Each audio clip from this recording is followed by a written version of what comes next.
Tuhan. Jadi Tuhan itu menilai hati. Saul itu tertarik dengan lembu-lembu yang tambun. Ketika kita ini ya kepentingan diri kita membuat kita ini akhirnya melanggar firman Tuhan, itu sangat berbahaya Bapak Ibu.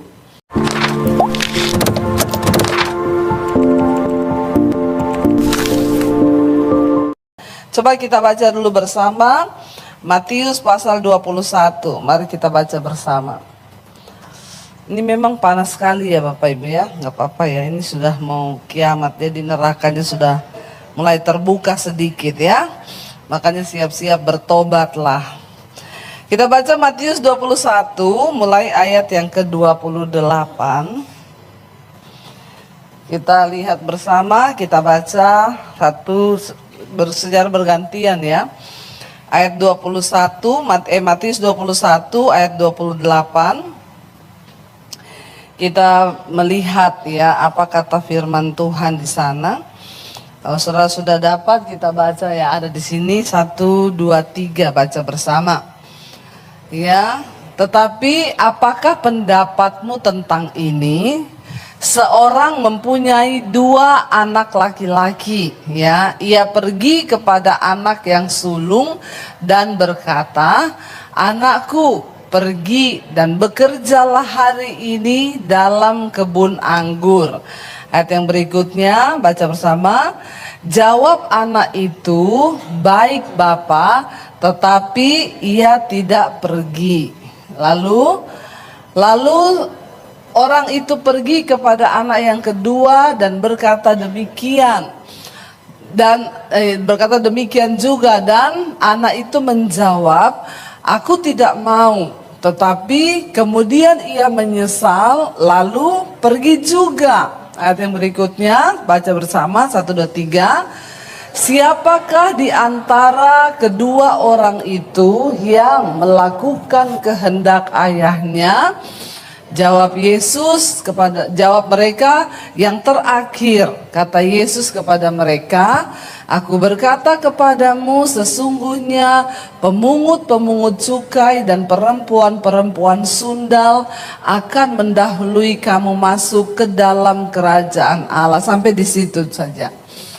Jadi ini sebuah perumpamaan yang diberikan oleh Tuhan Yesus. Dia ada seorang bapa, dia punya 2 anak, ya. Anak yang pertama, bapaknya bilang, "Nak, pergilah ke kebun anggur papa, ya, kerjakan kebun anggur itu." Lalu anak itu segera berkata, "Siap papa, oke, aku pergi." Tetapi Alkitab berkata, sampai pada akhirnya dia tidak pergi. Lalu yang kedua, anak yang kedua, bapaknya pergi dengan perkataan yang sama. Dia bilang, "Nak, kamu pergi ke kebun anggurnya papa, bekerjalah di sana." Dan anak yang kedua bilang, "Aku tidak mau."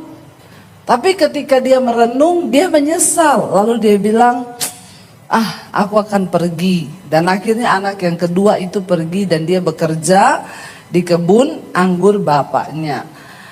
Lalu Yesus bertanya kepada mereka, "Menurut kalian, dari antara 2 orang anak ini, manakah yang melakukan kehendak bapaknya?"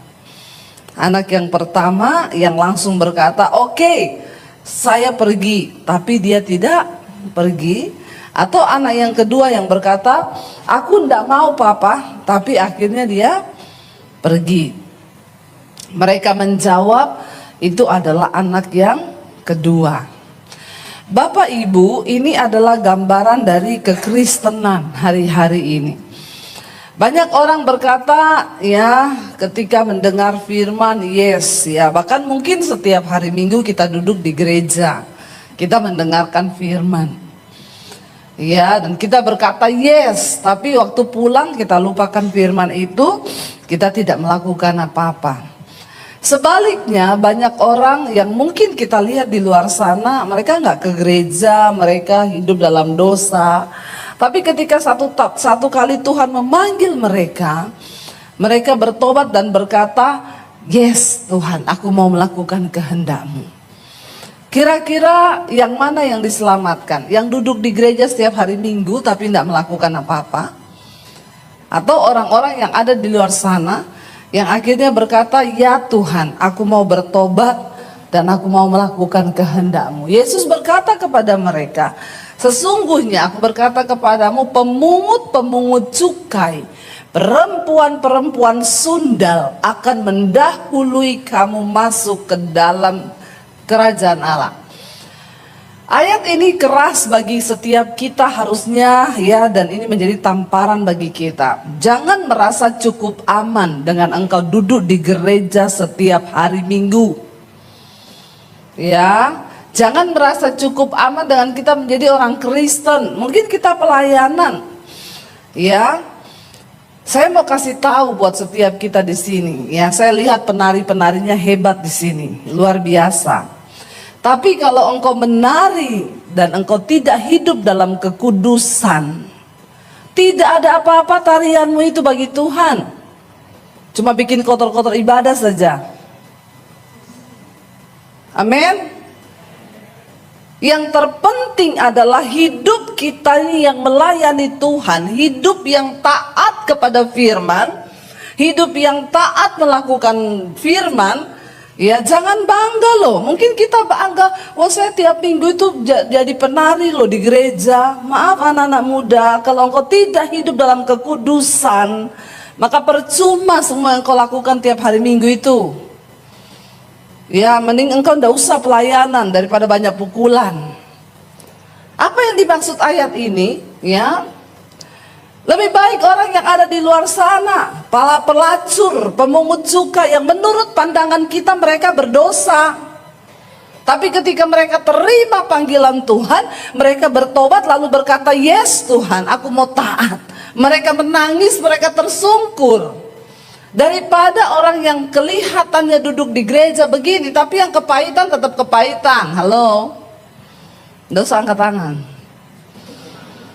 Ya, buat apa engkau duduk di gereja dengerin firman tiap hari, tapi yang kepahitan tetap kepahitan. Yang selingkuh tetap selingkuh, yang bersinah tetap bersinah. Ya, maaf, engkau tidak menghormati Tuhan. Dan apakah Tuhan senang kayak begitu? Enggak, kita kayak anak yang nomor 1 yang berkata kepada bapaknya, iya siap, aku berangkat untuk garap kebun anggurmu. Tapi ternyata dia nggak berangkat, dia nggak melakukan apa-apa. Ya, sebaliknya anak yang langsung berontak berkata, enggak, aku enggak mau. Tiba-tiba dia menyesal. Penyesalan, pertobatan, itu yang Tuhan lihat dari hidup kita. Engkau duduk di gereja setiap hari Minggu, tapi hidupmu enggak ada pertobatan, percuma. Ya, kita melayani Tuhan setiap hari. Kalau hidup kita tanpa pertobatan, percuma. Kita ingat kisahnya Imam Eli. Ya, Tuhan berkata kepada Imam Eli, tadinya aku sudah berniat, aku sudah berjanji, aku akan mengokohkan kerajaanmu. Imam Eli, engkau dan anak-anakmu itu akan tetap ada selama-lamanya di hadapanku. Tetapi sekarang jauhlah itu daripadaku, karena anak-anakmu tidak menghormati aku. Mereka meniduri para pelayan-pelayan mimbar di bait suci Tuhan. Mereka mengambil setiap korban-korban persembahan yang dipersembahkan bagi Tuhan. Dan Tuhan marah dan berkata, sejak hari ini jauhlah itu daripadaku. Dengarkan, engkau dan anak-anakmu laki-laki akan mati dalam satu hari yang bersamaan, dan tidak akan ada lagi kakek di dalam keturunanmu, karena engkau akan mati. Dan itu terjadi. Ya, jangan main-main dengan Tuhan. Mari hari-hari ini kita serius dengan Tuhan. Goal dari hidup kekristenan kita adalah melakukan kehendak Tuhan. Enggak peduli seberapa hebatnya karuniamu, enggak peduli biasanya kita enggak ada apa-apanya di mata manusia. Yang Tuhan cari cuma satu, orang yang melakukan kehendak Tuhan. Katakan, Bapak Ibu, ketika bangsa Israel memberontak ya, dan mereka ingin memiliki seorang raja. Kita tahu bersama Israel itu negara teokratis yang sebenarnya dipimpin sendiri oleh Allah. Tapi akhirnya mereka meminta kepada Samuel, mereka berkata, kami ingin raja yang memimpin kami seperti bangsa-bangsa lain. Bangsa-bangsa kafir yang lain yang mereka punya raja. Dan akhirnya Samuel menghadap kepada Tuhan. Samuel menjadi sedih. Tuhan berkata kepada Samuel, kamu tidak usah sedih, karena bukan engkau yang mereka tolak, tapi aku yang ditolak oleh bangsa ini. Kalau mereka meminta raja, silahkan. Lalu Tuhan akhirnya menyuruh Samuel untuk mengangkat Saul menjadi raja. Pada waktu itu Tuhan memilih Saul dan Tuhan memberi dia pengurapan. Saul diberikan pengurapan untuk menjadi raja atas Israel, dan akhirnya Saul memimpin bangsa Israel. Tapi sesuatu yang membuat Tuhan itu bersedih karena Saul melakukan sesuatu yang tidak berkenan kepada Tuhan, dan itu yang membuat akhirnya Tuhan langsung menurunkan dia dari tahtanya. Kita baca bersama 1 Samuel pasal yang ke-15. Judul perikopnya, Saul ditolak sebagai raja.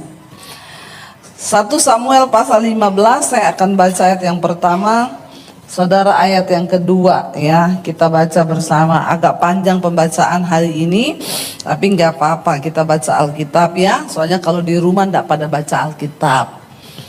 Saya tahu ini 1 Samuel pasal 15. Judul perikopnya, Saul ditolak sebagai raja. Berkatalah Samuel, ayat yang pertama, berkatalah Samuel kepada Saul, aku telah diutus oleh Tuhan untuk mengurapi engkau menjadi raja atas Israel, umatnya. Oleh sebab itu, dengarkanlah bunyi firman Tuhan. Ayat 2 baca saudara, 1, 2, 3. Beginilah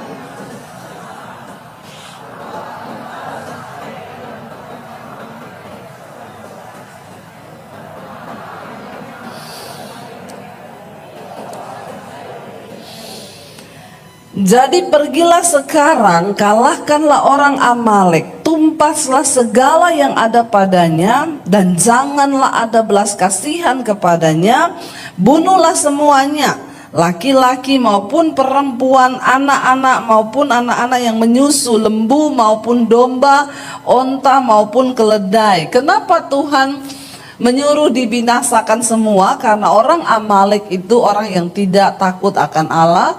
Mereka bangsa yang ganas, mereka menganiaya, mereka menyiksa orang, bahkan mereka ini selalu menghalangi bangsa Israel.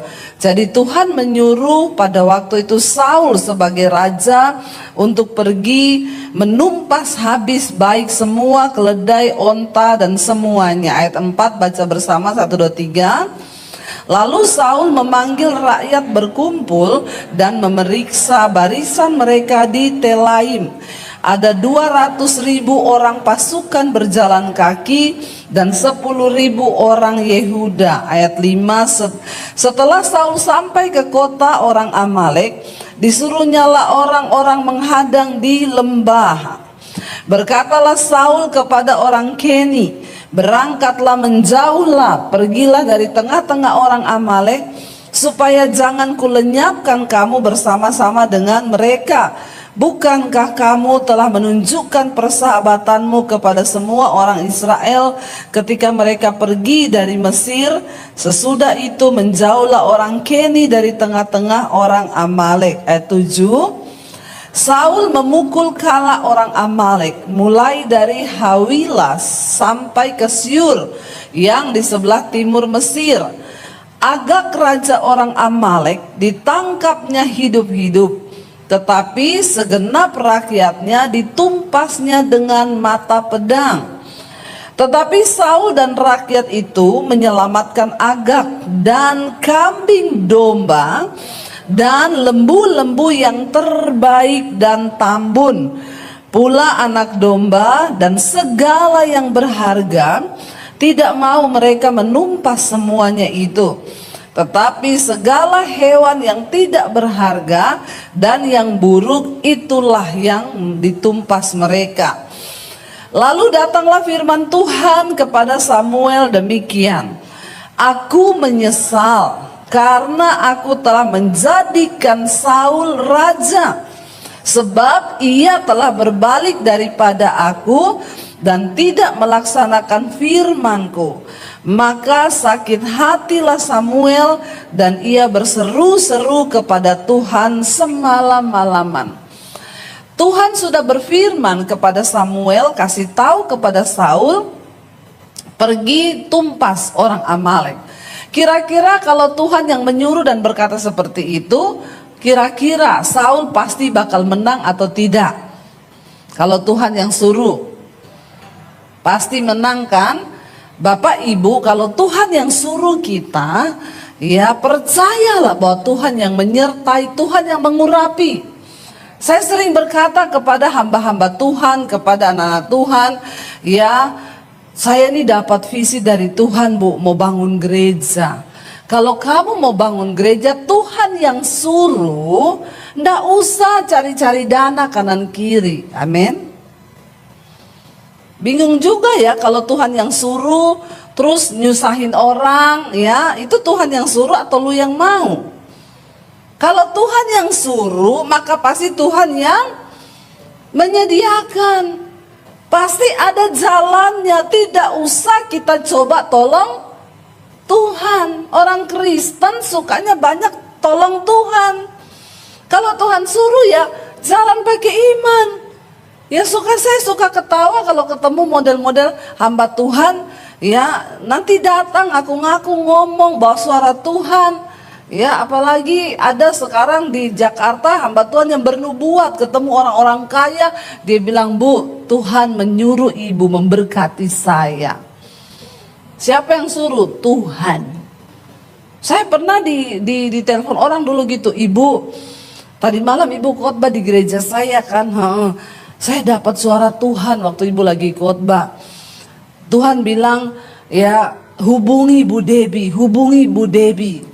Ya terus saya tanya, buat apa ya Bu? Jadi begini Bu, saya tuh kan ada utang 6 juta.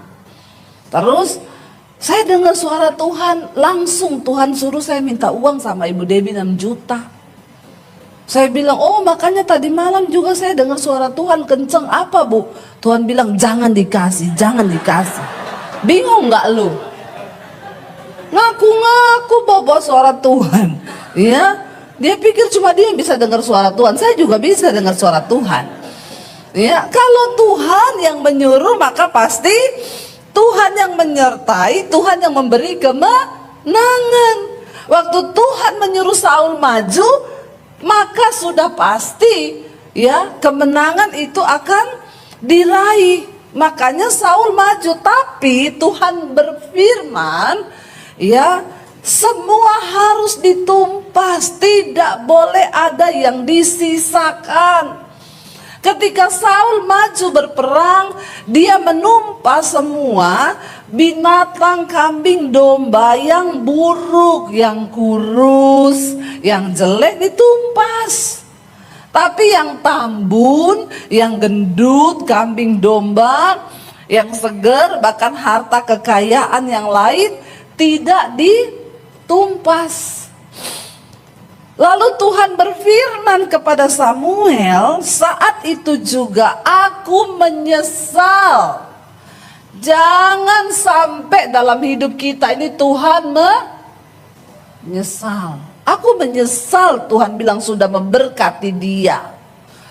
Saya kasih dia duit, duitnya tuh buat hura-hura, dia pakai untuk berzina, untuk melakukan segala kejahatan. Apapun yang Tuhan percayakan pada kita hari ini di tanganmu, itu bukan secara kebetulan, karena Tuhan punya rencana.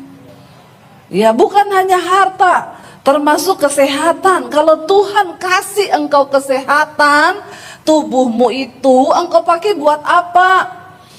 Ya, saya kemarin ketemu seseorang, dia cerita kepada kita beberapa di situ, Bu, saya ini ya sering jatuh dalam dosa persinahan, kenajisan, Bu.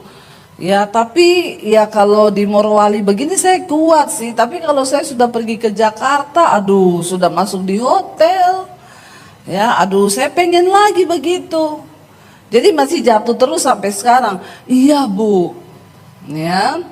Saya cuma bilang hati-hati, Pak. Tuhan beri engkau kesehatan, Tuhan beri engkau jabatan, Tuhan beri engkau berkat. Itu bukan untuk engkau salah gunakan. Kalau Tuhan menyesal dengan semua itu, kau mati lagi di hotel sama perempuan telanjang masuk di koran. Orang kayak begini kan kita nggak usah basa-basi lagi ya. Dia langsung takut. Aduh, Ibu jangan bernubuat. Ya, saya bilang ini saya tidak bernubuat, tapi saya mengingatkan ya, kalau Tuhan udah bosan dengan hidupmu, kau lagi di hotel sama perempuan, kau mati serangan jantung, jantungmu berhenti, lalu keluar di surat kabar. Seumur hidup anak cucumu akan ingat itu. Langsung dia takut. Ya, lalu dia bilang doakan saya Ibu. Ya doa sih nangis-nangis, nggak tahu ya tobat atau tidak. Karena kan banyak orang begitu ya, kumat, sukanya kumat. Tapi setidaknya ya kita sudah menyampaikan, hati-hati Bapak Ibu. Tuhan akhirnya menyesal. Kenapa? Cuma satu, Saul ini tidak melakukan kehendak Tuhan. Tuhan bilang maju, tumpas semua. Lalu alasannya Saul apa, saudara? Lalu Samuel bangun, ayat yang ke-12, Samuel bangun pagi-pagi untuk bertemu dengan Saul. Tetapi diberitahukanlah kepada Samuel demikian, Saul telah ke Karmel tadi dan telah didirikannya baginya suatu tanda peringatan. Kemudian ia balik dan mengambil jurusan ke Gilgal.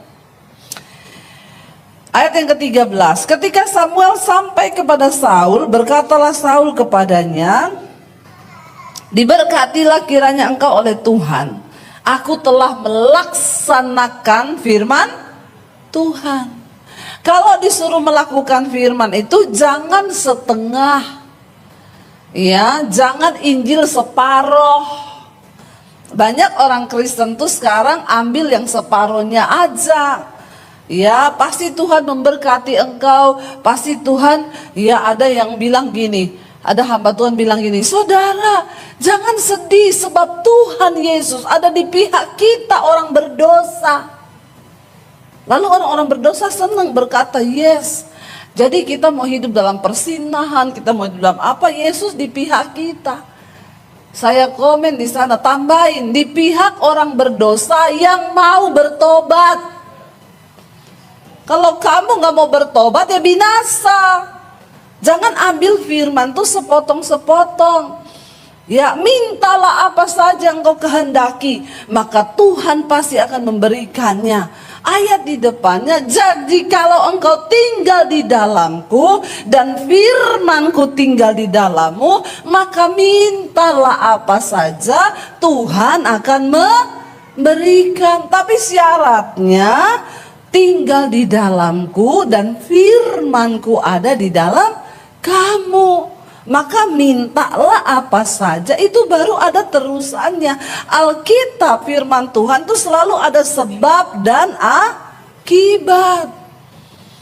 Ya, Saul berkata dengan pede, siap, aku sudah melakukan firman. Dia sudah melakukan firman yang mana? Yang Tuhan suruh, majulah, tumpaslah orang Amalek, berperanglah. Tapi yang belakangnya Tuhan bilang, tumpas habis, jangan ada yang disisakan. Itu dia tidak lakukan. Kalau hari ini kita dipanggil oleh Tuhan untuk menjadi orang percaya, jangan setengah-setengah jadi orang Kristen. Ya, engkau jadi orang Kristen total semuanya.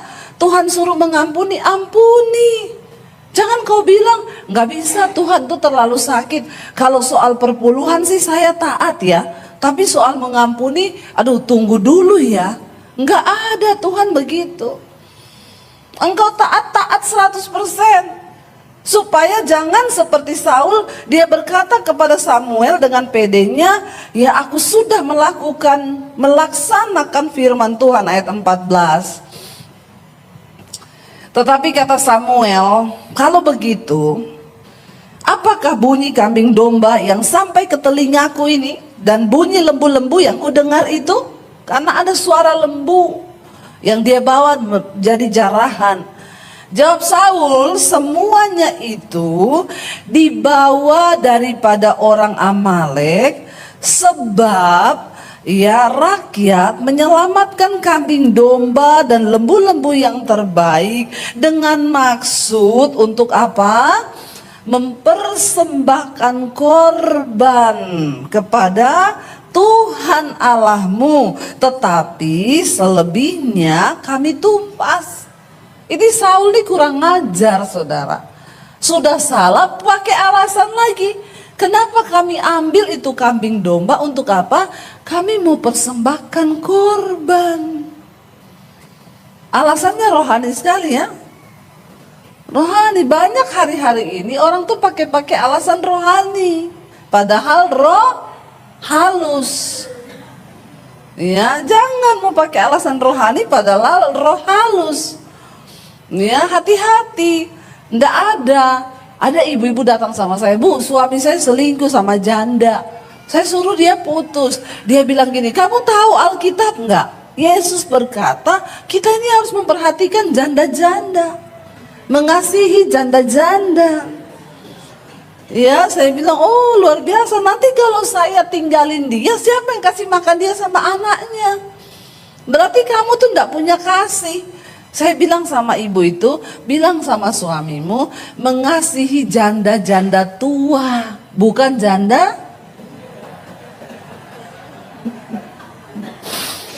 Mengasihi janda tua itu ibadah, mengasihi janda muda itu nafsu. Hati-hati. Ya, pakai ayat lagi ngomong begitu. Hati-hati loh ya, bertobat. Seringkali kita pakai alasan-alasan yang kelihatannya rohani untuk membela diri, tapi Tuhan tahu niat di dalam hati yang paling dalam. Ya, jangan bermain-main dengan Tuhan. Saul bilang, rakyat mengambil itu karena kami akan mempersembahkan korban bagi Tuhan.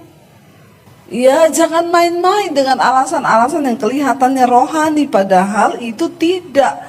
Ayat 16. Lalu berkatalah Samuel kepada Saul, sudahlah, aku akan memberitahukan kepadamu apa yang difirmankan Tuhan kepadaku tadi malam. Kata Saul kepadanya, katakanlah.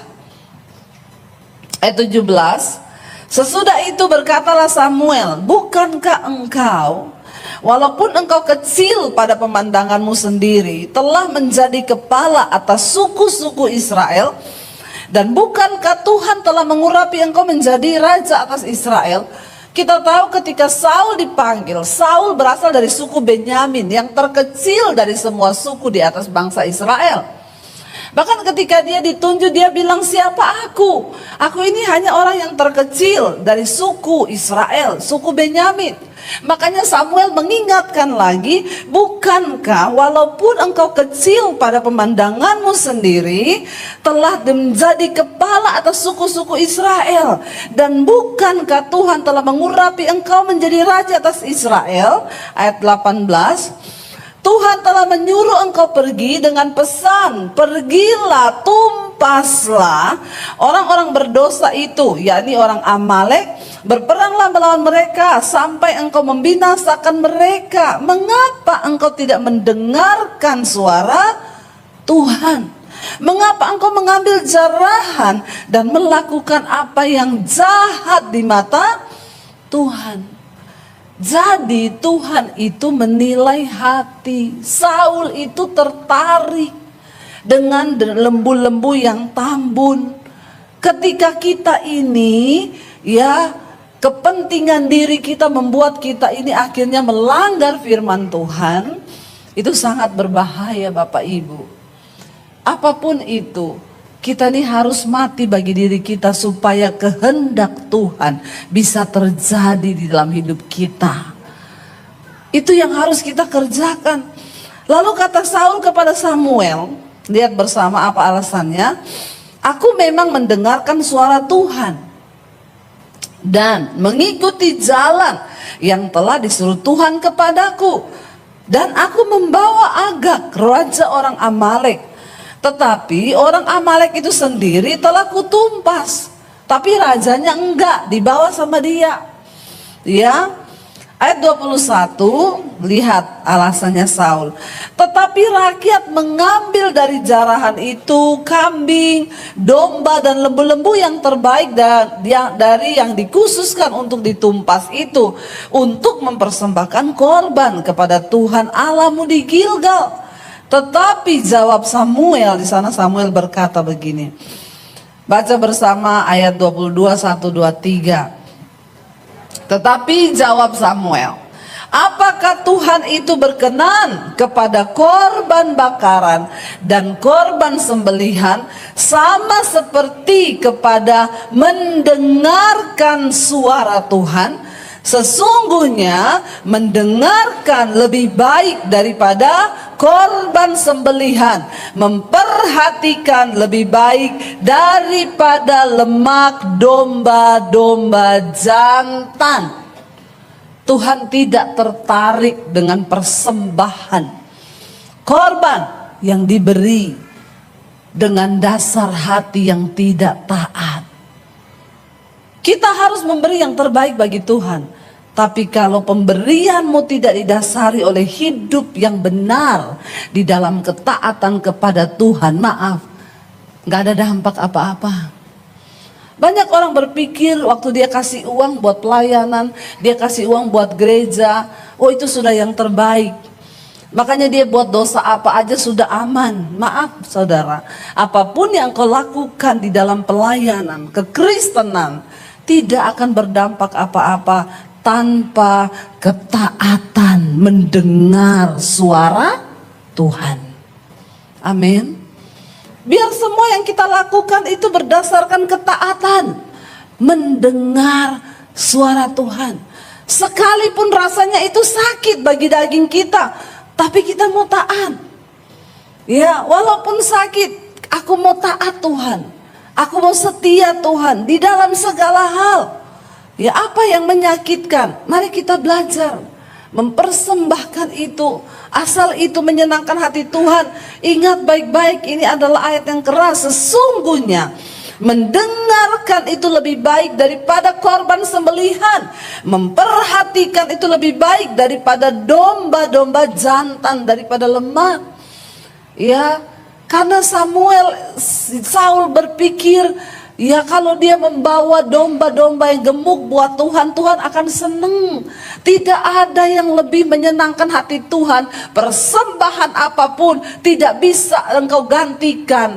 Ya, persembahan tubuh itu yang terbaik bagi Tuhan. Persembahan hidup kita ini loh yang terbaik bagi Tuhan. Ya, maaf engkau mau beri perpuluhan berapa banyak pun, kalau hidupmu tidak bertobat, Tuhan tidak tertarik Bapak Ibu. Inilah yang harus kita ajarkan benar sama jemaat.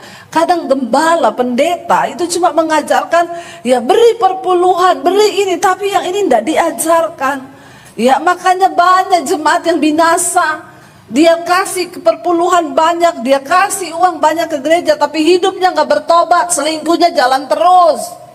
Ya dosanya jalan terus. Buat apa?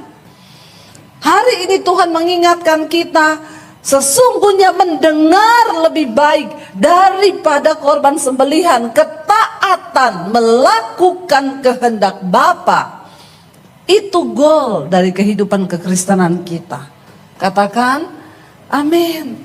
Jangan pernah engkau tukarkan apapun. Ya, karena ketaatanmu itu yang Tuhan mau. Ayat 23 di sana dikatakan, sebab pendurhakaan adalah sama seperti dosa bertenung, dan kedegilan atau kekerasan hati adalah sama seperti menyembah berhala dan terafim. Karena engkau telah menolak firman Tuhan, maka ia telah menolak engkau sebagai raja. Bayangkan Bapak Ibu, ya, kita lihat tidak main-main. Tuhan berkata, akhirnya Saul ditolak Tuhan sebagai raja. Saat itu juga ketika kita ini melakukan dosa, dikatakan di sana pendurhakaan, orang yang durhaka dan orang yang hidup dalam kedegilan itu hatinya keras, nggak mau bertobat. Itu dosanya sama dengan dosa bertenung, dan itu sama dengan penyembahan berhala. Makanya seringkali kita pikir, wah yang berdosa itu orang yang ikut dukun-dukun. Oh yang berdosa itu orang yang percaya sama kuasa gelap. No, waktu engkau keras hati, engkau tidak taat kepada firman Tuhan, dosanya itu sama bobotnya di hadapan Tuhan dengan pertenungan, dengan penyembahan berhala. Saya percuma khotbah kemana-mana, KKR, orang dilawat Tuhan, kalau mendengar yang begitu-begitu itu saya tidak taat sama Tuhan, maka hilanglah semua itu yang saya lakukan. Mendengar itu lebih baik daripada mempersembahkan korban atau jadwal kegiatan pelayananmu yang penuh. Sebenarnya ketika Tuhan mempercayakan kita jadi bendaharanya Tuhan, ya, Tuhan tuh cuma mau lihat kita ini bisa dipercaya enggak, kita ini taat nggak sama suaranya. Saya membayangkan kalau kita punya sekretaris, ya, misalnya Pak Hendrik punya sekretaris atau bendahara, dia pegang uang, terus Bapak bilang, uang itu nanti kamu kasihin, dia bilang nggak mau Pak. Ya, kan enak aja tuh orang dikasih uang, ini uang lebih enak kalau saya pakai. Kira-kira Bapak pecat nggak dia Pak? Ya, kalau kita punya bendahara, demikian juga hidup kita. Bapak Ibu, kalau engkau mau mengalami penuaian di hidupmu, kita kapasitasnya berbeda. Kalau kita ngomong soal memberi, Bapak Ibu, jangan tunggu kaya. Apa yang ada di tanganmu hari ini, ketika Tuhan bicara, ya lakukan itu. Ketika kunci dari kita ini diberkati Tuhan, zaman semakin ke depan ini semakin akan sulit. Alkitab berkata, bukan pakar ekonomi yang bilang, tapi Alkitab bilang akan datang masa yang sukar di akhir zaman. Tapi kalau engkau mau melihat Tuhan pelihara dan isi lumbung-lumbungmu, jadilah bendaharanya Tuhan yang dapat dipercaya. Aminnya sedikit. Nggak ada amin, langsung takut. Kalau sudah bicara uang, sorry aja Bu, suruh amin. Saya berani berkhotbah ini karena saya pun melakukan itu. Sampai hari ini hidup saya diberkati. Kenapa? Karena saya percaya waktu kita menjadi bendaharanya Tuhan, ya kita dipakai Tuhan. Ya saya kemarin ngobrol sama Bu Emi banyak ya di pesawat. Bu, sebenarnya pekerjaan Tuhan yang begitu besar tuh bisa terjadi dengan dahsyat di muka bumi ini kalau ada bendahara-bendahara tuh yang bisa dipercaya. Masalahnya Tuhan mau cari orang yang dipercayanya udah sulit hari ini. Dia itu mau membuka keran berkatnya, tapi dia cari orang yang dapat untuk dipercaya. Kalau kita nggak lulus dalam hal mamon, sudah semuanya kita nggak lulus. Yesus mensejajarkan dirinya dengan mamon. Kamu tidak bisa mengabdi pada dua tuan, yaitu Allah dan mamon. Karena kalau kamu tidak setia pada yang satu, kamu juga pasti akan mengkhianati yang lain. Jadi tolak ukurnya hari ini kita cinta Tuhan atau tidak itu bagaimana sikapmu terhadap uang. Saul tergoda karena tambun ini lembu-lembu, lumayan, dagingnya besar, tapi dengan alasan nanti sebagian akan dipersembahkan sebagai korban. Tuhan marah saat itu, ya, dan Tuhan bilang itu dosanya sama seperti dosa bertenung. Waktu dirimu terikat dengan cinta uang, itu berhala Bapak Ibu. Jangan engkau pikir berhala itu hanya engkau sembah patung, enggak, itu berhala. Lalu dikatakan di sana, karena engkau telah menolak Tuhan dan firman-Nya, maka ia juga telah menolak engkau sebagai raja. Lalu ayat 24, berkatalah Saul kepada Samuel, aku telah berdosa sebab Tuhan telah kulangkahi titah Tuhan dan juga perkataanmu. Tetapi aku takut kepada rakyat, karena itu aku mengabulkan permintaan mereka. Ini Saul ini memang orang yang banyak alasan. Orang itu kalau ditegur banyak alasan tuh udah pasti nggak benar. Ya udahlah, kalau ditegur ngomong salah-salah aja. Yang pertama kan mau persembahkan korban untuk Tuhan. Yang kedua, soalnya saya didesak rakyat. Saya takut nanti kalau rakyat nanti ngomong begini. Ya orang kalau disalahin atau ditegur banyak alasan, udah pasti 100% dia itu salah. Memang benar salah. Ya kalau memang dia benar ya sudahlah, ngakui aja. Aku minta ampun, aku minta maaf. Iya ini memang salahku. Nunjuk orang lain lagi. Ini gara-gara rakyat. Saya juga tidak bisa menolak permintaan mereka. Sebab nanti saya takut kalau mereka tidak mendukung saya dan lain sebagainya. Ayat 25. Maka sekarang dia bilang, ampunilah kiranya dosaku. Lalu dia bujuk Samuel. Kembalilah bersama-sama dengan aku, maka aku akan sujud menyembah kepada Tuhan. Niatnya apa? Bukan karena bertobat. Dia takut kehilangan ya jabatannya sebagai raja. Makanya dia bilang, Samuel ikut dengan aku. Tetapi jawab Samuel kepada Saul, aku tidak akan kembali bersama-sama dengan engkau, sebab engkau telah menolak firman Tuhan. Sebab itu Tuhan telah menolak engkau. Siapa yang menolak firman Tuhan, maka Tuhan juga akan menolak engkau. Inti dari kekristenan itu adalah kita taat melakukan firman Tuhan.